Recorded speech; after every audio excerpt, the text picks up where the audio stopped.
ভাই, জীবনে সবকিছু করবা, একটা জিনিস কখনোই করবা না, যেটা আমি করেছি।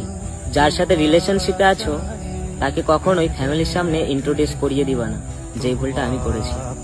আমি আমার বাবা মা, ইভেন বন্ধু বান্ধব, ফ্রেন্ড সার্কেল সবার সাথেই ওর পরিচয় করিয়ে দিয়েছিলাম।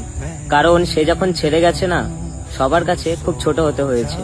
অনেকেই মজা নিয়েছে যে এত বড় বড় কথা ছিল, অহংকার ছিল, সেই মানুষটা তোমাকে ছেড়ে যাবে না, আজ কোথায় গেল।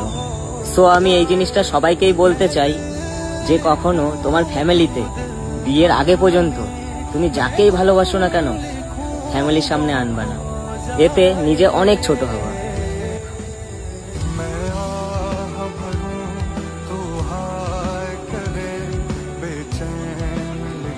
ভাই, জীবনে সবকিছু করবা, একটা জিনিস কখনোই করবা না, যেটা আমি করেছি। যার সাথে রিলেশনশিপে আছো তাকে কখনোই